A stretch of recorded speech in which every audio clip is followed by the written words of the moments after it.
Welcome to the deep dive. Today we're exploring something pretty fundamental, how our inner state, really shapes our external reality.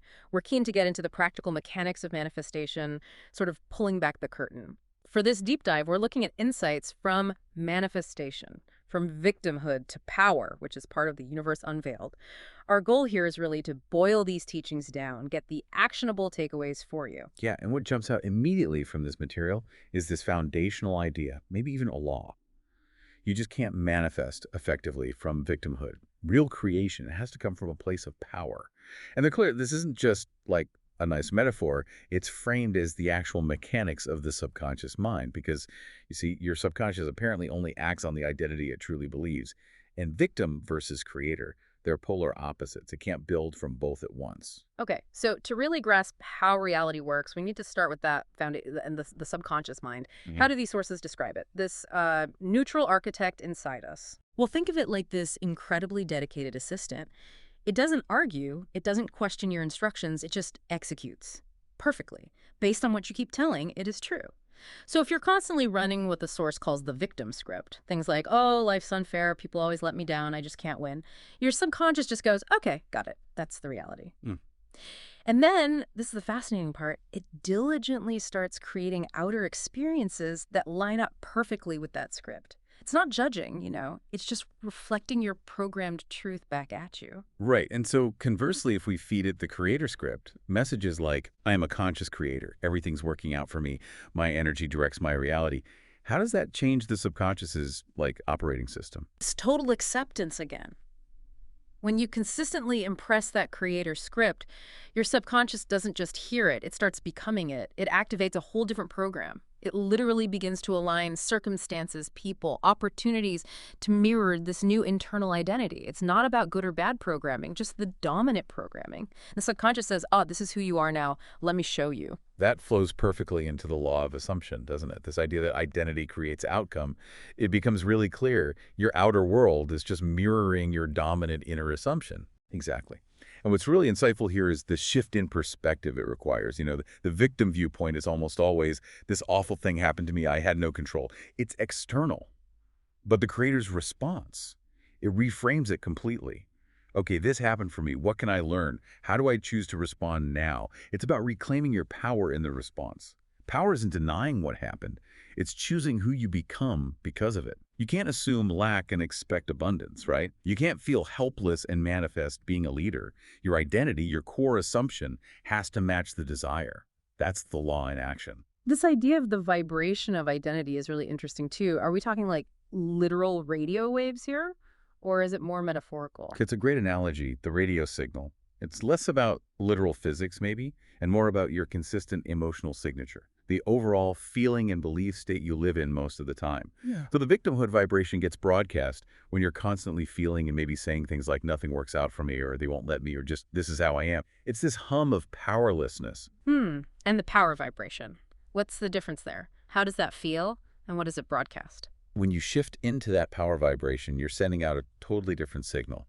It feels like everything's unfolding in my favor, or I succeed because I choose to rise, or maybe I'm always evolving. Mm-hmm. This consistent frequency, this energetic state, it essentially teaches the universe how to interact with you. And your subconscious mirrors it, creating circumstances that match that feeling of fulfillment. You're either speaking the language of limitation or the language of fulfillment. The universe responds accordingly.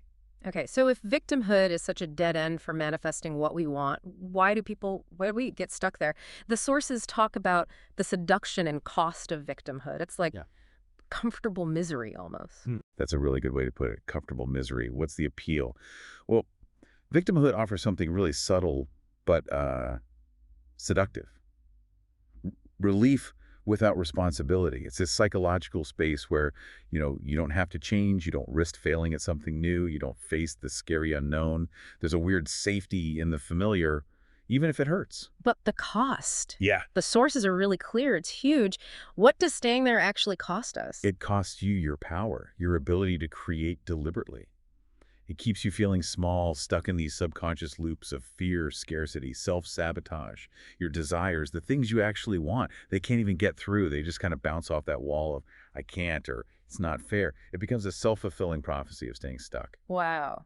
And that leads right into this idea of the split in the subconscious. Joseph Murphy's famous line comes to mind.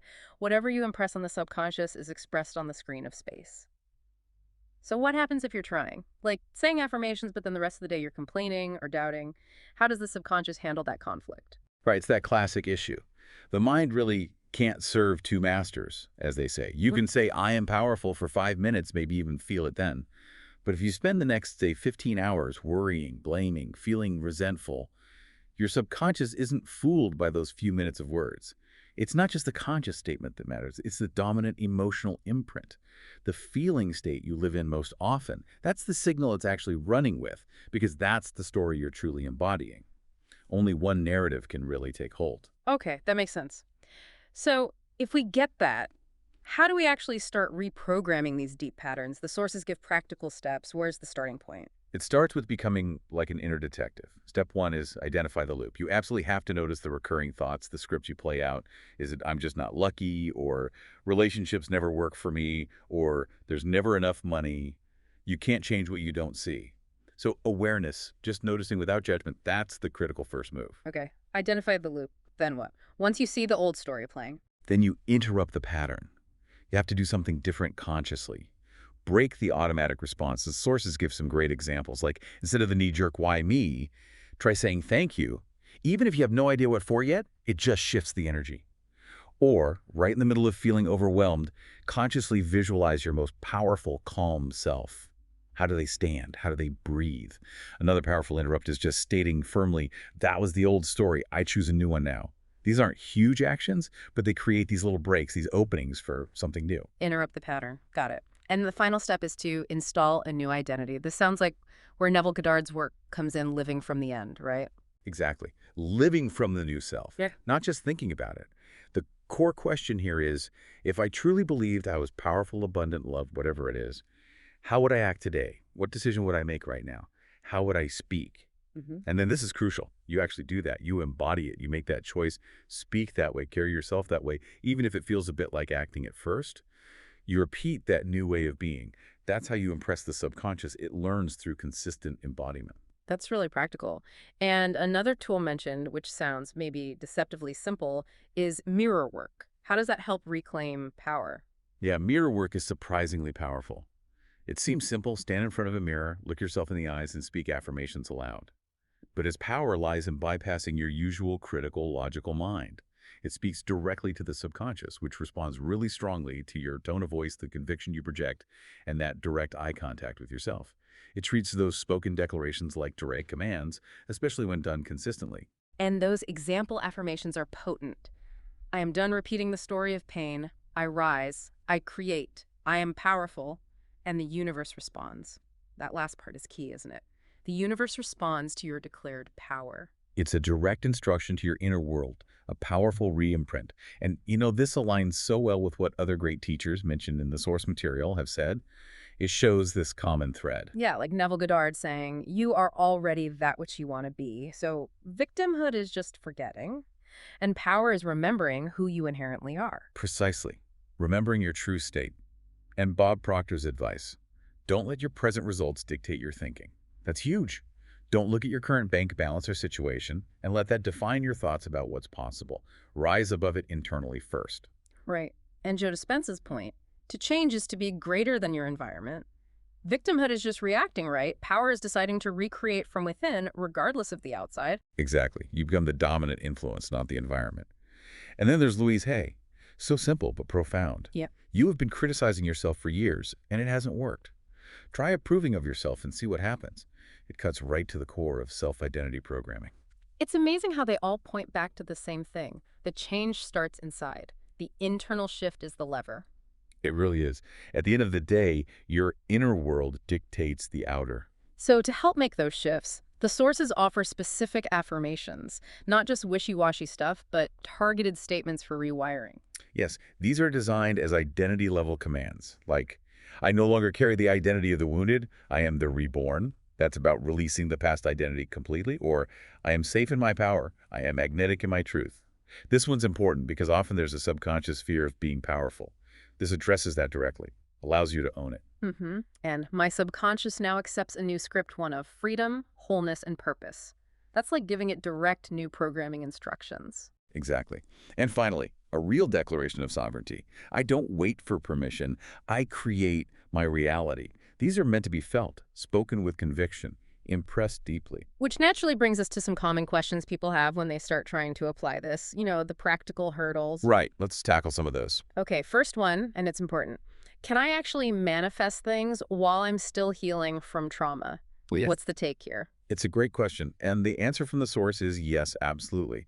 But, and this is key, you need to manifest from the identity of someone who is healing, who is becoming, who is safe to receive, not from the identity of the wounded self. Mm. If you're still primarily identifying as the trauma, your subconscious will keep reflecting that reality. The shift happens when you can acknowledge the past pain, but choose to impress the identity of someone moving through it, evolving, and opening up to good things now. It honors the journey, but focuses the creative power forward. Okay, that makes sense. So why exactly does victimhood block manifestation? We touched on it, but let's crystallize it. It really boils down to those identity loops again. Mhm. Manifestation requires you to feel and embody the energy of the creator, someone who has agency, who directs things. If your dominant inner story is, things happen to me, I'm helpless, it's unfair, your subconscious accepts that script. The law of assumption responds to that dominant state, that feeling. Not just a fleeting wish. It's like, trying to drive north when your internal GPS is locked onto south. The identity isn't aligned with the desired outcome. That leads to a really common concern. Isn't it toxic positivity to just ignore pain and choose power? People worry it's about denying real suffering. Yeah, and that's a crucial distinction. The source is clear. It's not toxic. It's actually the opposite. True power involves acknowledging the pain, feeling it, but not letting it become your permanent address, your core identity. It doesn't mean pretending bad things didn't happen. It means you consciously choose not to let the wound define everything that comes after. You rewrite the narrative to, yes, that happened, and I chose to rise, I chose to heal, I chose to become stronger because of it. That actually reprograms the subconscious to associate power with resilience, not denial. Okay, important clarification. Uh, So, how can you tell if you are operating from victimhood? What are the signs to look for in yourself? Good question for self-reflection. Ask yourself, am I constantly retelling stories about how life or other people have wronged me? Do I often feel powerless, stuck, maybe resentful when I see others succeed? Do I tend to blame external factors for my situation? Or maybe do I expect things to magically get better out there without me needing to shift anything in here? If you're nodding yes to some of these, it's likely you're creating from that reactive victim frequency. And just noticing that, honestly, that awareness is the massive first step towards changing it. Awareness is key. And is there like one practical tool someone could start with today to begin that shift from victim to creator? Yes, absolutely. A really potent one is called state-shifting visualization. Okay, how does that work? It's pretty straightforward, but powerful. You close your eyes, take a breath, and vividly imagine the version of you who already is powerful or abundant or whatever state you desire. Really step into their shoes. How do they stand? What's their posture like? How do they breathe? What's the feeling in their body? What's the tone of their voice? Get specific. Then ask yourself this key question. What core belief does this version of me hold about themselves or the world that my current self doesn't? Mm. Identify that belief, and then consciously choose to step into that belief and carry that feeling, that posture, that energy as you go about your day, even for short periods. Doing this daily starts to physically and energetically align you with that new state. I like that. But what if you try that and you just don't believe you're powerful yet? It feels fake, like a Yeah. chicken and egg situation. That's super common, really. Yeah. You don't need 100% unwavering belief right at the start. Honestly, that's usually unrealistic. The initial goal is simply to interrupt the old familiar victim story often enough to plant a different seed. You can start softer, maybe with a what if question. What if I could be powerful? That what if just creates a little crack, an opening in the subconscious resistance. And from there, it's about consistency. Consistent repetition of the pattern interrupts the visualization, maybe the mirror work, even if it feels awkward at first.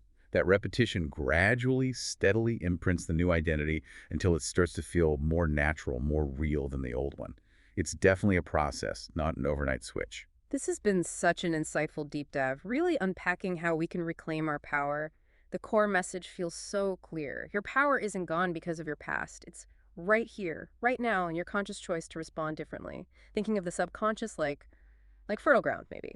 What you consistently impress upon it today through your thoughts, your feelings, your actions, literally becomes the blueprint for your reality tomorrow. That's a perfect way to put it. And what's really striking is the continuous nature of this choice. It's not a one-time decision. Every moment, every thought we choose to focus on, every feeling we allow to take root, it's another impression being made on that fertile ground. It really highlights the immense responsibility, but also the incredible opportunity we have in every single moment to consciously reauthor our experience. So the question becomes, what specific impression, what story will you consciously choose to plant in your subconscious today? Yeah. What new script, what new identity will you consciously impress knowing it's shaping what unfolds next? Because, as the source material powerfully reminds us, I am no longer available for victimhood. I choose to rise, and I rise now.